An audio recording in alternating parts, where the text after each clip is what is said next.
Bonsoir, bienvenue en direct sur Public Sénat et c'est une émission spéciale ce soir après la conférence de presse de François Hollande depuis l'Elysée. 2h30 pour convaincre le président de la République à rappeler ce qui a été fait pendant 6 mois. Il a aussi tenté de fixer un cap alors que la situation, dit-il, est grave. Sur un ton volontariste, il a maintenu la prévision de croissance pour 2013 et l'objectif d'inverser la courbe du chômage d'ici un an. Débat politique sur le fond et analyse aussi sur la forme avec de nombreux invités ce soir. Mais d'abord, bien sûr, merci d'être en notre compagnie.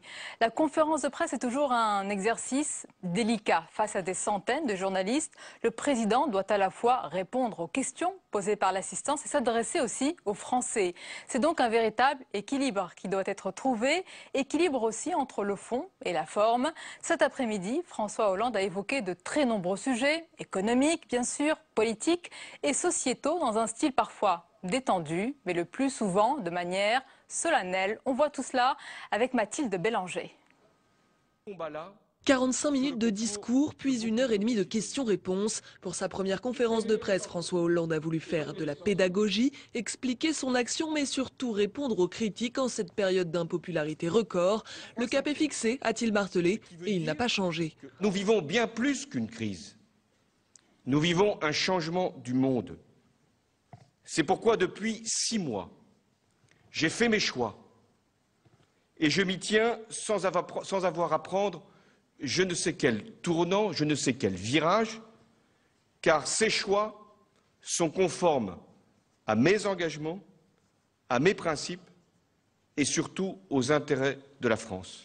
Le président a dressé un tableau plutôt noir de la situation économique. Le chômage continuera d'augmenter pendant 1 an, a-t-il prévenu. Il a aussi défendu le pacte de compétitivité qu'il décrit comme un levier et la hausse de la TVA qualifiée de refonte en contradiction avec ses promesses de campagne. Cette refonte de la TVA permettra de régler une fois pour toutes la question de la TVA sur la restauration, qui est un feuilleton français qui dure depuis des années, qui a fait que c'est passé de 19,6 à 5,5, puis à 7, avec des craintes que ce soit remonté à 19,6. Ça sera 10%. Autre sujet abordé, le non-cumul des mandats. Nous le ferons, assure François Hollande.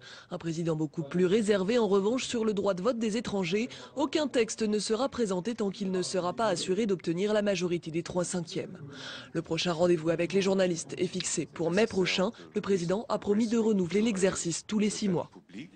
Et sans plus tarder, place au débat politique avec nos invités ce soir. Je vous les présente avec plaisir. Philippe Marigny, bonsoir. Bonsoir. Bienvenue à vous. Vous êtes président de la Commission des finances du Sénat. Avec nous également le sénateur socialiste André Vallini. Bonsoir. Bonsoir. Bienvenue. Et notre chroniqueur Jean-Louis Gombault. Bonsoir Jean-Louis. Bonsoir Sonia. Alors, double objectif pour cette conférence de presse, messieurs. Mettre en valeur le bilan des 6 premiers mois et donner du sens à son action. Fixer un cap, comme on l'a lu si souvent. Avant d'entrer dans le détail, est-ce que vous estimez que les objectifs ont été atteints, André Vallini ? Moi, ce que je souhaitais, effectivement, c'est que François Hollande vienne non pas fixer un nouveau cap, mais à nouveau fixer le cap. C'est-à-dire que les Français ne sont pas comme nous autour de cette table dans la politique du matin au soir. Et les Français, a fortiori en période de crise, ont besoin d'être rassurés périodiquement par leur président. Le quinquennat a changé beaucoup de choses. On n'est plus à l'époque de la rareté de la parole présidentielle. Donc je souhaitais que le président vienne. Il l'avait fait le 14 juillet, début septembre, revienne, mi-novembre, c'était le cas aujourd'hui, dire aux Français, voilà quel est mon cap, et voilà quels sont les moyens que je me donne pour atteindre ce cap. Et de ce point de vue, l'objectif a été atteint. Philippe Marigny, quelle que soit la nature des décisions qui, je le sais, ne vous plaisent pas, est-ce qu'il a été rassurant avec les Français? Est-ce qu'il a été plus clair sur son action, sur l'avenir, sur le cap, sur le phare? Je ne sais pas. En tout cas, il a éprouvé le besoin, après 6 mois, quoi qu'il en dise, de recentrer, de recadrer.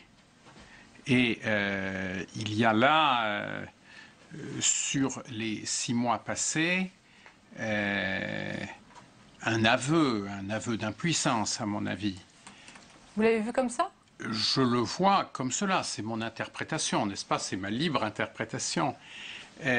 Maintenant, il est bien vrai que par rapport à la période de la campagne électorale, aux engagements de campagne tels qu'ils ont été compris, reçus, par l'électorat du président de la République, il faut une certaine souplesse d'esprit pour comprendre ce qui se passe, effectivement.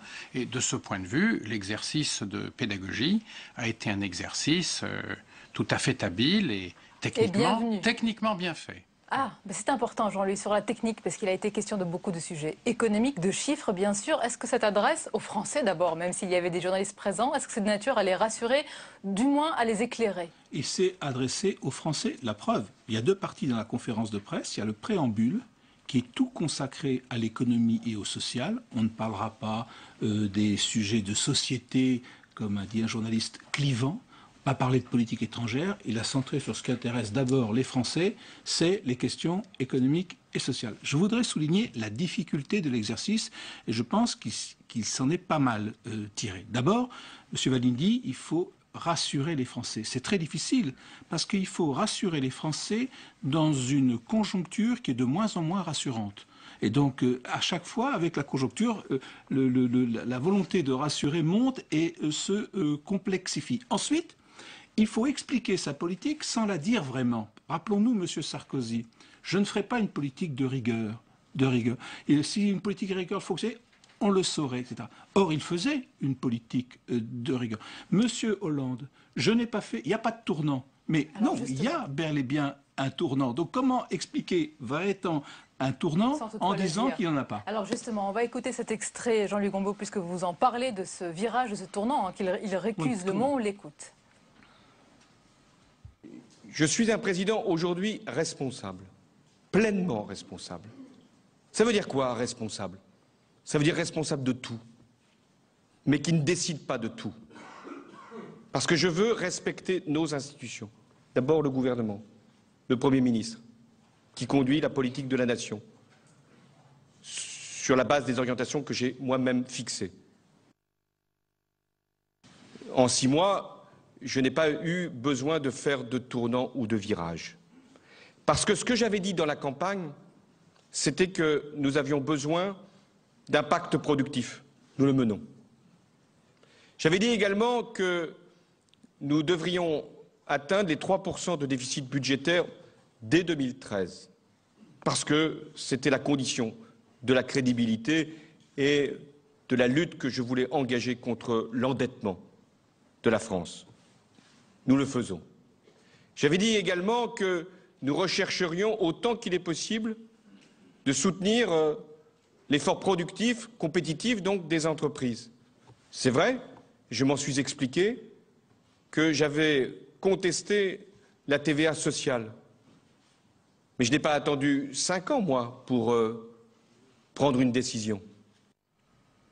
André Valigny, justement sur ce tournant, cette inflexion, quelle est selon vous la politique menée par ce gouvernement? Est-ce qu'elle est social-démocrate, social-libérale? Est-ce en tous les cas toujours une politique de gauche?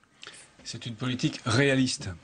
Dans socialiste, moi j'ai toujours considéré qu'il y avait social et réaliste. Vous bottez en touche là? Non, pas du tout.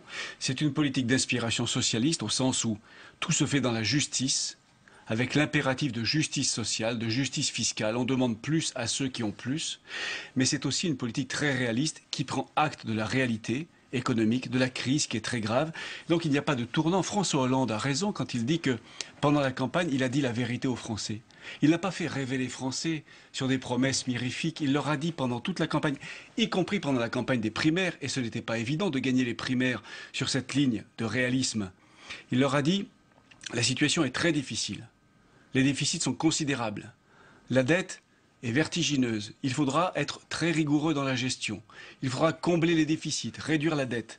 C'est ce qu'il fait. Alors il y a une inflexion, notamment à cause de la TVA. Donc il y a une inflexion Une quand inflexion, il l'a dit lui-même. Mais pas un virage. Mais pas un virage, il l'a dit lui-même. On joue un peu sur les termes. Non, mais chaque mot a son sens, Oui. Monsieur Marini. La langue française est assez riche. Elle est très précise. Elle est très riche, la langue française. Alors, la Une différence inflexion entre n'est pas un inflexion et virage. tournant, c'est que ce n'est pas un vrai virage. Mais Philippe Marini, est-ce que tout de même, le gouvernement confronté au principe de réalité, et peut-être qu'il faut applaudir dès demain, eh bien, c'est un modèle de social-démocratie à l'européenne que l'on a Pour moi, c'est une politique confuse, c'est une politique contradictoire.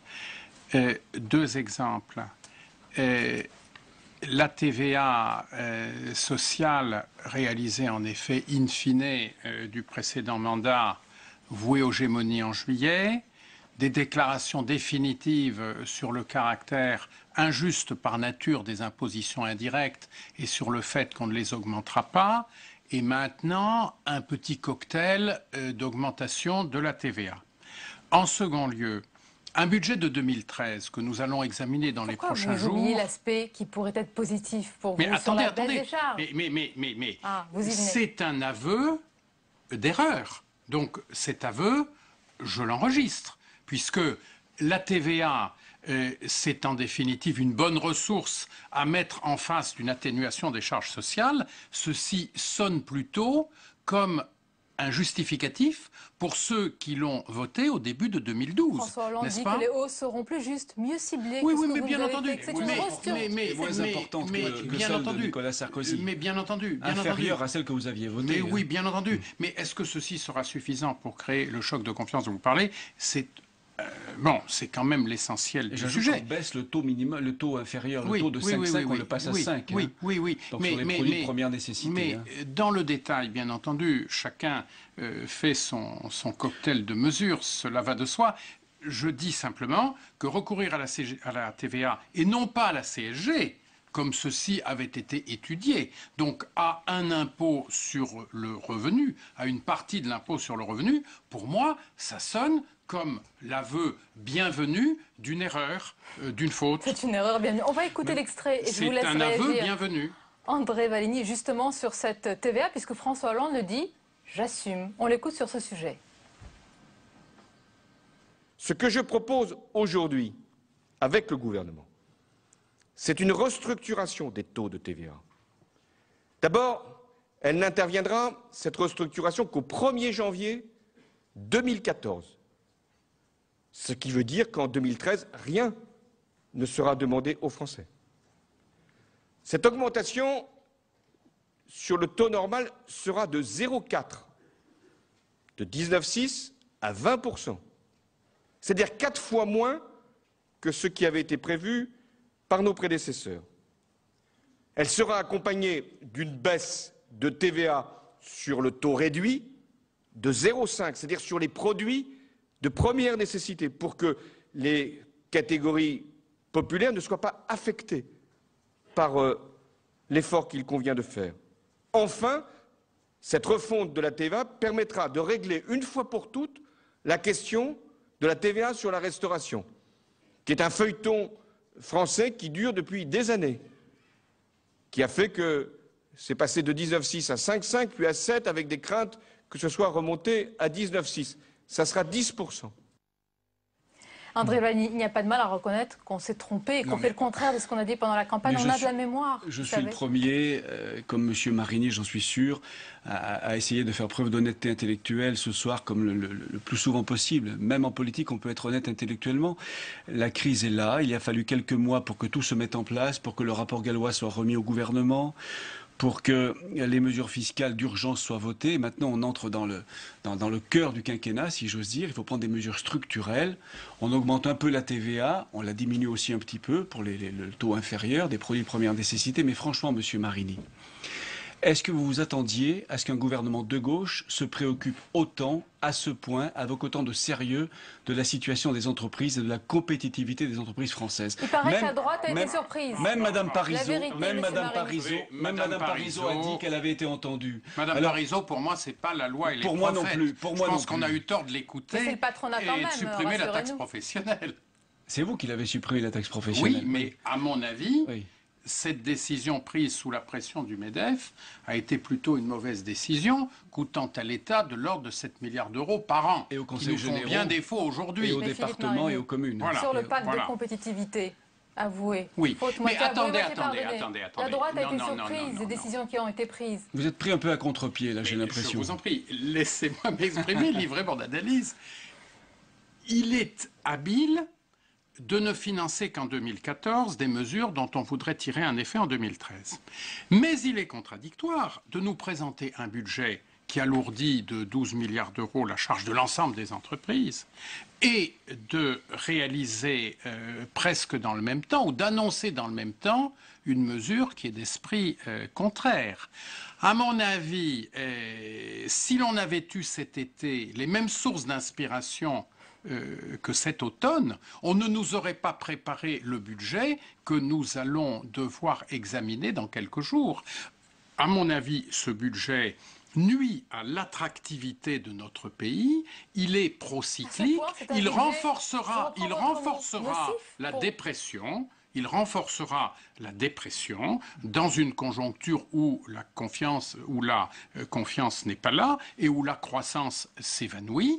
Et bien sûr, on apporte un correctif, mais on apporte un correctif qui, pour le moment, n'est que de l'espoir. Car ce crédit d'impôt, il faudra le voter. Ce sera dans quelques mois pour que les banques puissent éventuellement se fonder sur lui et faire crédit aux entreprises. Ce n'est pas encore fait. Et quelle était l'alternative concernant le budget, M. Marini? Laisser filer les déficits, aggraver encore les déficits que vous avez creusés, augmenter la dette? Écoutez, entre 2007 et 2012, je ne veux pas avoir la cruauté de vous savez très bien tout ce qui s'est passé, et vous savez très bien que sur les années 2010 et 2011, le gouvernement a été extrêmement sérieux et que la réalisation a été à la hauteur des prévisions. On ne va pas refaire le match, nous sommes en 2012 avec un nouveau gouvernement. Jean-Louis, justement sur ce budget, parce que le mot était fort, qu'il va nuire à la compétitivité de la France. Donc, à la France. Il va nuire à la compétitivité de la France, à son attractivité. Monsieur Marini a même ajouté avec un facteur dépressif. Donc vous avez une vision de la conjoncture. Aujourd'hui, on parle de récession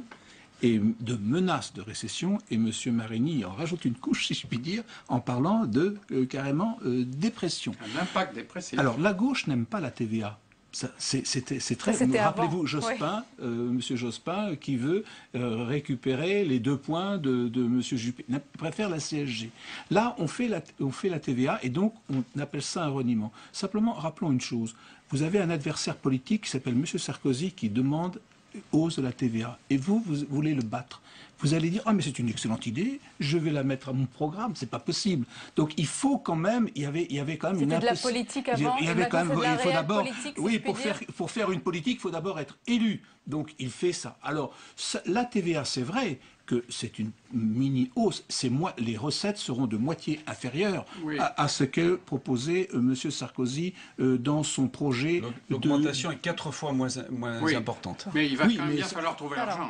Pour les Français, messieurs, oui. Par des dépenses diminuées, par des économies. J'attends avec intérêt, chers collègues. Là encore, M. Marini, nous allons réduire les dépenses publiques. Oui. Ça doit sonner agréablement à vos oreilles, ça. Mais que ne le fait-on dans ce budget pour 2013 ? N'est-ce pas? Il y a bien des missions dont les crédits augmentent. Il y a 10 milliards d'économies quand même dans le budget 2013. Il y a l'éducation nationale, la justice et la sécurité. Même les affaires étrangères ont un budget qui augmente un peu, alors que l'année précédente, il diminuait sensiblement. Je peux vous dire que pour être membre de la commission des affaires étrangères, nous examinons programme après programme des budgets qui diminuent. Messieurs, des budgets globalement, qui il augmente. Parlons de manière un peu plus globale pour les Français qui ont donc regardé cette conférence de presse. Aux accusations de flottement, François Hollande défend la cohérence et la constance, dit-il, de son action, avec d'abord, il les a mis dans l'ordre, le sauvetage ou la stabilisation du moins de la zone euro, le dialogue social, le redressement des comptes et à présent le pacte de compétitivité. C'est un véritable fil conducteur? Ah oui, il y a 3 priorités, 3 impératifs que François Hollande a rappelés aujourd'hui. Il fallait qu'il le fasse. C'est d'abord la réorientation de l'Europe. Il a commencé cet été et ça continue, y compris avec notre partenaire allemand. Ce n'est pas tous les jours simple. On va en parler, oui. Il a rétabli les choses. Deuxièmement, c'est le redressement des comptes de la nation, la réduction des déficits, la diminution de la dette. Et puis troisièmement, bien sûr, c'est la compétitivité de l'économie française. Se préoccuper des entreprises françaises, de leurs marges bénéficiaires, de leur capacité d'investir, d'innover. Et ça, de la part d'un gouvernement de gauche, je le répète, M. Marini, c'est assez nouveau. Oh, ne nous dites pas ça. Entre 1997 et 2002, vous nous disiez aussi travailler pour les entreprises. J'ai l'honnêteté de dire que nous avons été servis par la croissance. De 1997 à 2000 en tout cas, ce qui n'est pas le cas aujourd'hui. Philippe Marini, parce que vous parlez de ce qu'on attend tous, de ce qu'on espère aussi pour notre pays, bien sûr, c'est la croissance pour François Hollande. Il dit oui, c'est une question de cycle, la reprise va arriver, on en avait parlé Jean-Louis de cette question de cycle. Est-ce que c'est François Hollande, l'optimisme de nature? Est-ce que c'est un optimisme désespéré, comme le disait, je crois, un peintre célèbre, ou est-ce que c'est un optimisme raisonné? Je ne critiquerai pas le président sur ce thème. Ce n'est pas, ou dans une très faible proportion, ce ne sont pas les autorités politiques qui font la croissance. Nous devons bien le constater. Vous en savez quelque chose. Elle dépend de facteurs beaucoup plus généraux. Elles peuvent y contribuer, elles peuvent créer l'environnement, l'état d'esprit, le climat, 1000 fois d'accord, pour que les entreprises aient envie de mener des projets. C'est le cas aujourd'hui. Nous le verrons bien. Ce n'est pas le cas aujourd'hui, ce sera peut-être le cas demain. Le président de la Commission des finances du Sénat ne remette pas en cause la prévision de croissance de 0,8% du gouvernement. Non mais attendez, j'ai formulé de nombreuses observations sur ce sujet.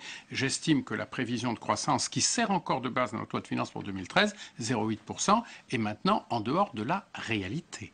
La semaine dernière, l'appréciation portée au plan international était de 0,4%. Il y a des appréciations encore plus pessimistes qui circulent. En tout cas, il est très vraisemblable qu'il va falloir rectifier le budget de 2013. Parce que, attention, l'Europe, 1000 fois d'accord, à condition de respecter nos engagements.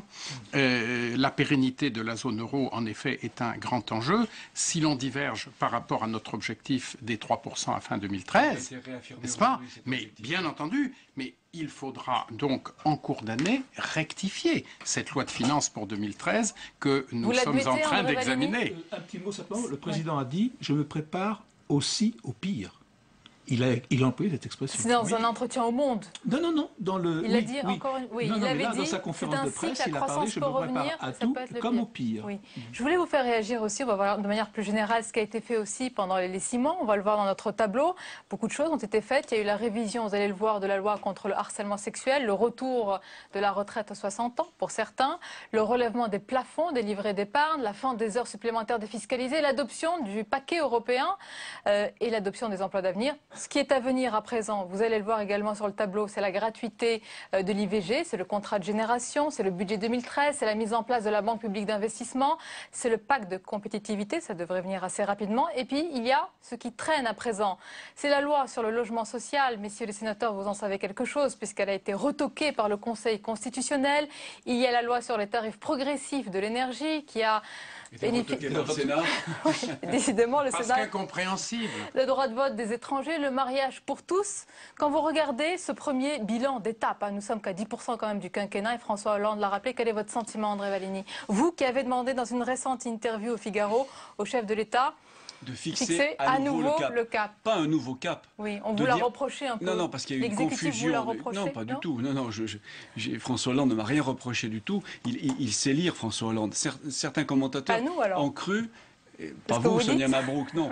Mais d'autres que vous ont cru que je demandais un nouveau cap. Non, je disais simplement qu'il était temps pour François Hollande de fixer à nouveau le cap devant les Français, pour les rassurer. La crise inquiète énormément nos concitoyens. Monsieur Marigny à Compiègne doit le vivre comme moi en Isère. Les Français sont très inquiets. Le quinquennat a changé les choses. La crise est là. Ils veulent que le président leur parle plus souvent. Il l'a fait aujourd'hui et il l'a très bien fait. Je dis simplement, quand je vois le tableau que vous venez de montrer à l'écran, on a fait beaucoup de choses en 6 mois. Quand j'entends certains à droite, pas M. Marigny, mais certains députés ou sénateurs UMP un peu caricaturaux. J'étais tout à l'heure en débat avec Christian Jacob sur une grande radio périphérique. Son propos était caricatural. On a fait beaucoup de choses. On a encore beaucoup de choses à faire. Mais en 6 mois, regardez un peu ce qu'on a fait. Le bilan est considérable. Ouais, j'ai un peu l'impression que chaque président de la République commet la même erreur au début de son quinquennat. Quel qu'il soit, de droite ou de gauche. Nous en avons vu se succéder 3 récemment. Aucun n'a pris les mesures fondamentales et structurelles dès son installation. Aucun des 3. Je dois à la vérité de le dire. Et ici, nous voyons péniblement, alors cette inflexion, je reprends votre terme, se produire, mais que n'a-t-on réfléchi un peu plus tôt, n'est-ce pas? Quand on gagne une élection présidentielle... Pendant 5 ans, Nicolas Sarkozy, qui n'a pas entrepris ces réformes structurelles dont vous parlez. Nicolas Sarkozy a fait beaucoup de choses, mais à mon sens, si le profil du quinquennat n'a pas été exactement ce qu'il aurait fallu, c'est parce que les mesures de l'été 2007 ont été insuffisantes. Et vous savez ce que nous disons, nous, à droite. Il eût fallu pratiquer une nouvelle stratégie fiscale à l'été 2007 et ne pas se borner à quelques dispositifs parcellaires et qui coûtaient cher. Depuis longtemps, notamment Je le dis depuis longtemps. Et en outre, il eût été préférable de s'attaquer frontalement à la question de l'horaire légal de travail, plutôt que de chercher des finesses. Vous êtes d'accord avec moi, monsieur, que ce n'était pas possible compte tenu du paquet fiscal lui-même, c'est-à-dire que ça rendrait... Non, ce qui est intéressant, je rebondis sur ce que vous venez de dire, monsieur Marini. Il y a quelque chose de très important qui a été dit aujourd'hui, c'est-à-dire sur le problème du marché du travail, la sécurisation de l'emploi. La stratégie de M. Hollande, on peut dire qu'il va échouer ou qu'il va réussir, ça on verra plus tard. Son idée, c'est que les réformes structurelles dont vous parlez, il demande aux partenaires sociaux de les négocier. C'est une idée nouvelle, c'est-à-dire qu'il pourrait très bien faire une loi, j'abolis les 35 heures, etc. Il demande aux partenaires sociaux de le faire et de se mettre d'accord là-dessus. Et c'est ça la réforme structurelle en réalité. Ce n'est pas les questions d'impôts, de dépenses publiques. Oui, c'est vrai, M. Gombault a raison. Il demande aux partenaires sociaux de jouer leur rôle. Il les respecte. Il respecte les corps intermédiaires. Ça change un peu par rapport à M. Sarkozy. Ça change même beaucoup.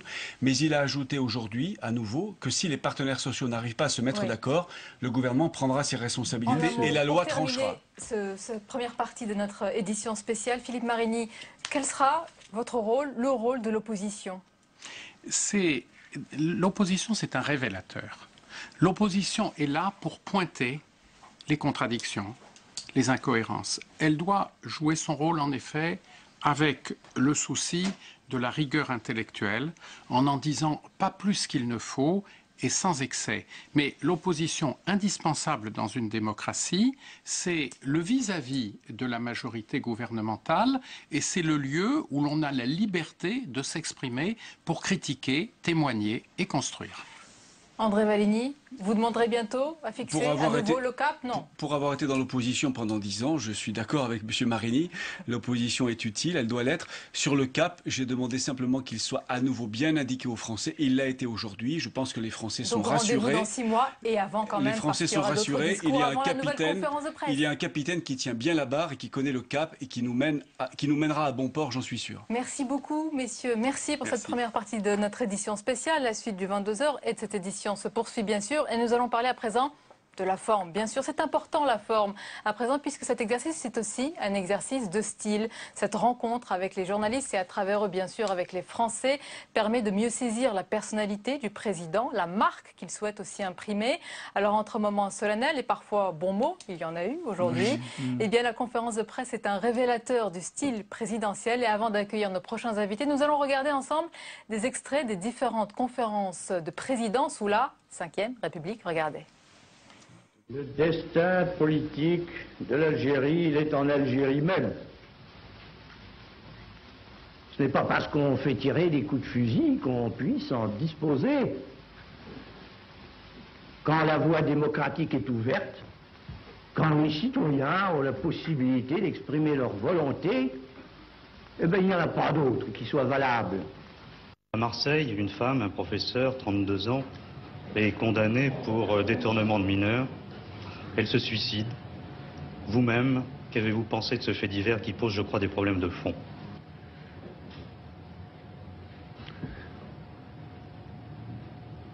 Comprenne qui voudra.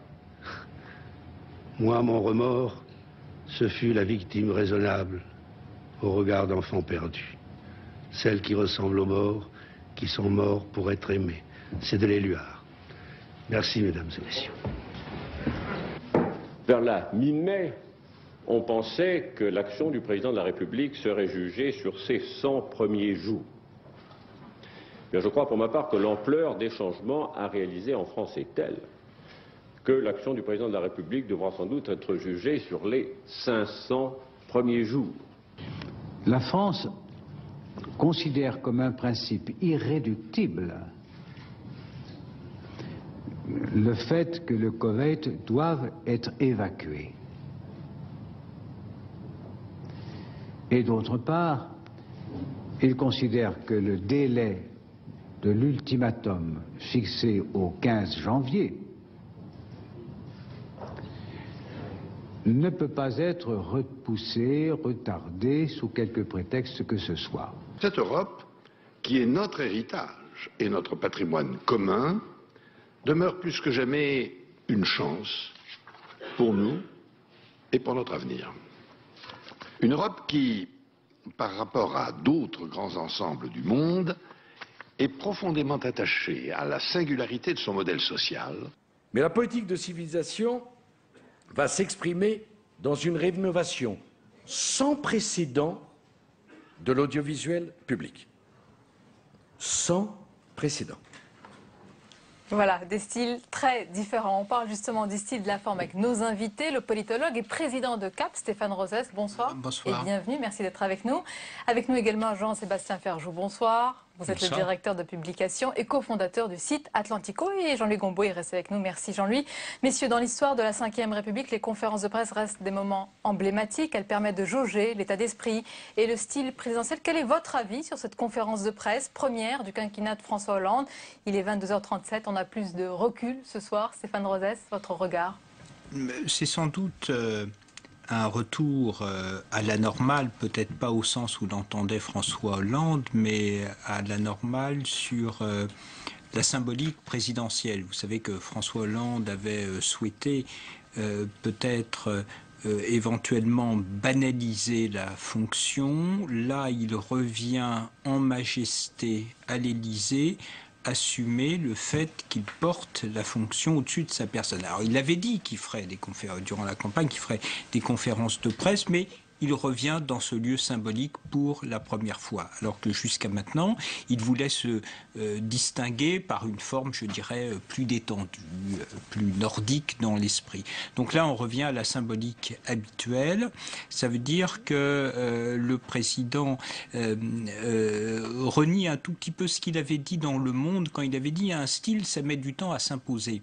Non, un style présidentiel, ce n'est pas le président qui l'impose. Nicolas Sarkozy, voilà, l'a appris à ses dépens en son temps. C'est le pays qui imprime le style qu'il souhaite du président de la République, et sans doute que dans son entourage, il a senti, comme il est évidemment très intelligent, dans son entourage, il a senti qu'il se devait de respecter cette symbolique présidentielle. Jean-Sébastien Ferjou, donc François Hollande a donc repris, comme l'a dit Stéphane, ce rendez-vous solennel et démocratique devenu incontournable. Est-ce que cela redonne du lustre à l'institution présidentielle? C'est le cas? Je ne sais pas, pour les Français qui ont regardé, qu'est-ce qu'ils peuvent percevoir, ressentir après un tel exercice?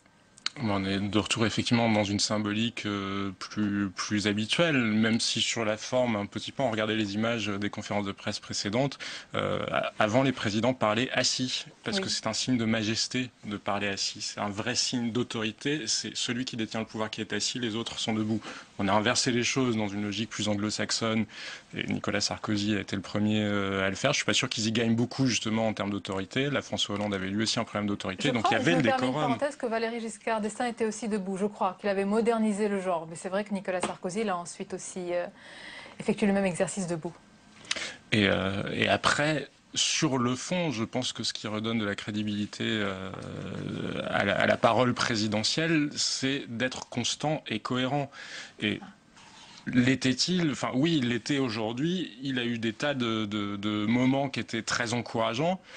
En même temps, quand on le compare à d'autres moments, quand aujourd'hui il nous explique que la crise est très grave, mais qu'il y a 2 semaines ou il y a 3 semaines dans le monde, il nous dit, je pense qu'on est dans le pire de la crise est derrière nous. À quel moment faut-il le croire? Il a reprécisé, mais peut-être que ça, vous allez me dire si c'est convaincant, parce que aujourd'hui il a reprécisé qu'il parlait de la crise de la zone euro, que nous sommes proches de la sortie de crise de la zone euro, mais que de la crise que nous vivons à l'intérieur du pays, on n'en est pas Oui, sorti. mais je pense que justement c'est très révélateur, parce que est-ce que la crise que nous vivons est simplement une crise comme il existe des cycles économiques, et puis par moments il y a des récessions, et comme on connaît de manière classique, ou est-ce qu'on vit une crise d'une autre nature? Et j'ai trouvé qu'à un moment, moi la phrase qui m'a le plus intéressé dans toute cette conférence de presse, c'est le moment où il a dit « Nous vivons bien plus qu'une crise, un changement de monde ». Et puis là, il y avait une envolée, et puis poum, on est lourdement retombé derrière, parce qu'il n'a absolument pas précisé de quoi il parlait. Alors que je pense effectivement qu'on vit un changement de monde, qu'il y a les pays émergents évidemment. Je pense qu'on ne s'est pas assez posé, et que très probablement dans la préparation et de son programme et de sa campagne présidentielle,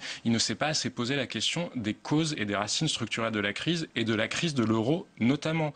Parce qu'on a créé l'euro pour faire converger les économies européennes. Ça n'est pas ce qui s'est passé. Non seulement elles n'ont pas convergé, mais elles se sont même éloignées, et donc il y a des problèmes de compétitivité différents.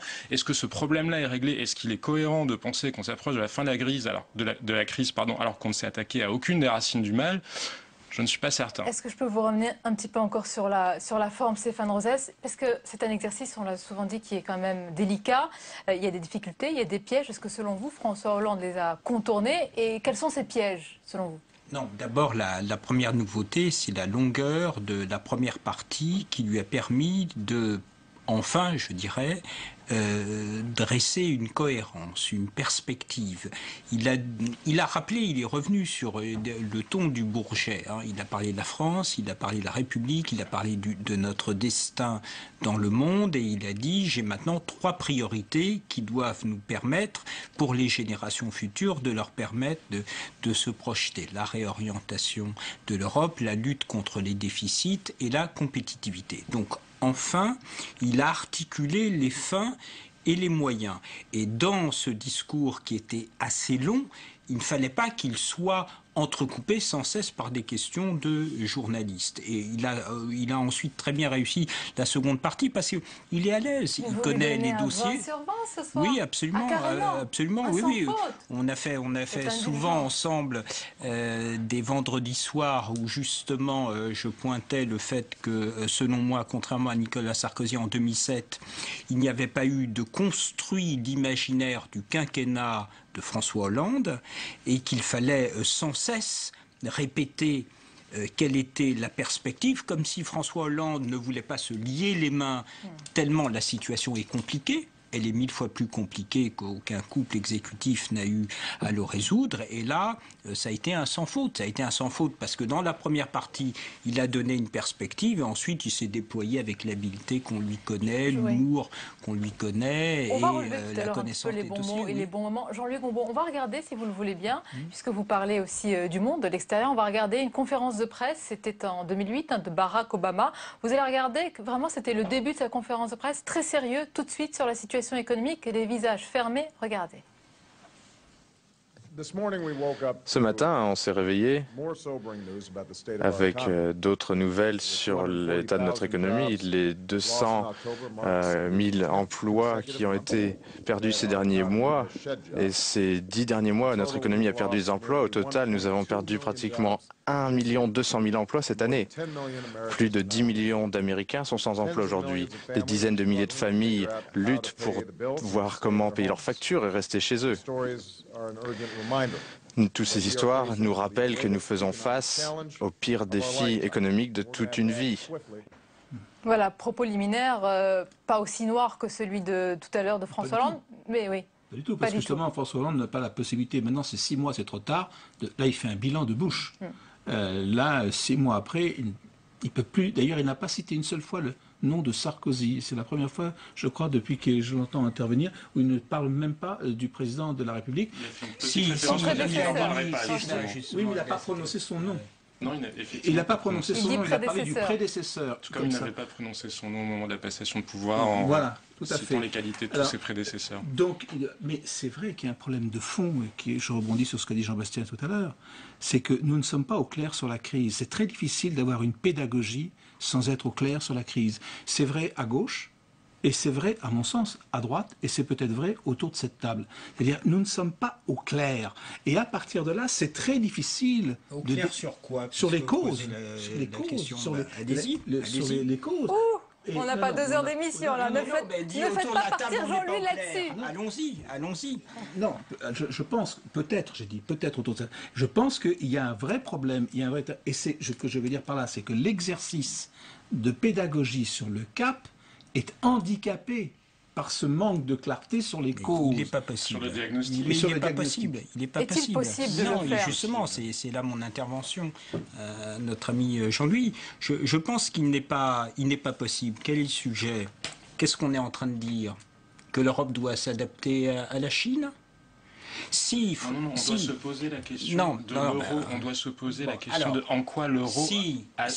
Les États-Unis sont en train de sortir de la crise. Nicolas Sarkozy comme François Hollande, avec des méthodes différentes, Mais d'un certain point de vue, entre la gauche et la droite, il n'y a pas fondamentalement, finalement, sur le type d'idée qu'on se fait de l'Europe. Nous sommes absolument d'accord là-dessus. Donc, le sujet...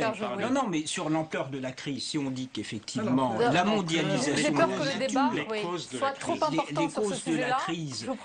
Les causes de la crise, on les connaît. On les connaît. L'Europe a des spécificités. On va terminer ce débat.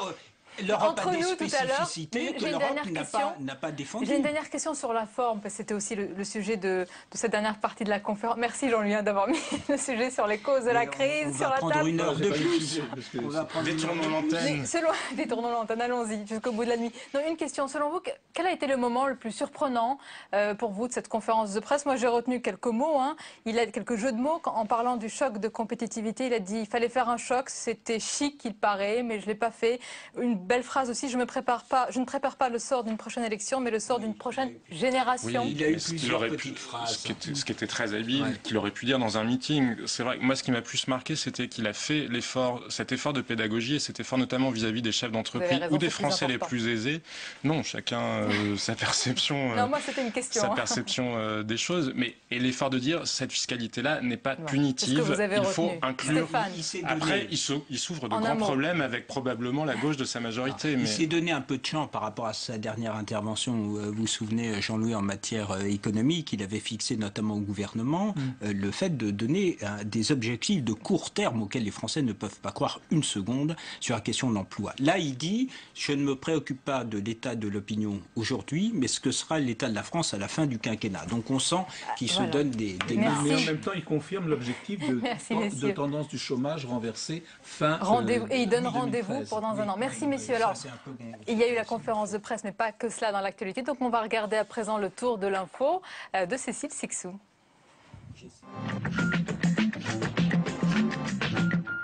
Les sbroufs, c'est vous. L'échec, c'est vous. La hausse de la délinquance, c'est vous. Les suppressions de postes, de policiers et de gendarmes, c'est vous. Le retour du terrorisme dans ce pays, c'est vous. En accusant la droite du retour du terrorisme en France, Manuel Valls a provoqué la colère des députés UMP. Le tollé a été tel que Claude Bartolone a dû lever la séance. À l'origine des propos du ministre de l'Intérieur, un échange musclé sur la sécurité et plus précisément sur les chiffres de la délinquance en forte hausse au mois d'octobre. Les élus de droite dénoncent un dérapage et demandent des excuses. Ce soir, François Hollande calme le jeu. Il a demandé au gouvernement et à l'opposition de ne pas se diviser sur le thème du terrorisme. Finalement, Stéphane Gatignon va poursuivre sa grève de la faim. La rallonge de 50% pour les villes en difficulté votée par l'Assemblée nationale cet après-midi ne lui suffit pas. Le maire de Sevran aurait aimé que ce financement soit doublé. Il dénonce un acte de mépris du gouvernement. Le ministre de la Ville, François Lamy, condamne quant à lui les méthodes du député. Il se trouve que monsieur Gatignon ne m'a jamais demandé de rendez-vous pour étudier la situation de sa commune. Et si on utilise ce type de moyen comme la grève de la faim, qui est un moyen ultime, imaginez quelle image on donne pour nos concitoyens qui eux-mêmes sont en difficulté. Le député écologiste a déjà passé 4 jours sous la tente devant le Palais Bourbon. En visite aujourd'hui au Palais du Luxembourg, le président du Sénat argentin a pu comparer l'hémicycle avec celui de son pays. Amadou Boudou a également rencontré le président du Sénat auquel il a remis un beau cadeau. Jean-Pierre Bel a également reçu un autre invité de marque, le président de la République d'Arménie, Serge Sarkissian. Dans cette pleine page du Parisien ce matin, la sénatrice Sylvie Goy-Chavant interpelle directement François Hollande. L'élu centriste lui demande d'interdire tout abattage sans étourdissement, une souffrance pour les animaux selon elle, mais pas seulement. Il y a quand même de grandes questions quant au financement des cultes qui opèrent ces sacrifices. Et justement, j'interpelle le président pour qu'il réponde à ces questions. On doit complètement la transparence aux Français, on doit la transparence aux consommateurs. Il faut qu'ils sachent qu'un steak sur 2, au bout du compte, quelque part, est finalement issu d'un abattage rituel sans étourdissement préalable. La sénatrice a d'ores et déjà déposé une proposition de loi en ce sens. Elle n'a pas l'air très motivée Angela Merkel à l'idée de cumuler les mandats. Charles de Charlie Hebdo revient sur les propositions d'économistes allemands qui plancheraient sur des mesures pour sauver la France. C'était quoi la chute ? Et pendant que les invités, qu'on connaît bien, débattent encore sur ce plateau, eh bien, je vous annonce que c'est la fin de ce journal. Merci d'avoir été au rendez-vous. Merci de nous avoir suivis. Tout de suite, votre émission politique preuve par 3. L'invité, c'est François Bayrou. Je vous souhaite une belle soirée. Je vous dis à demain et avec plaisir.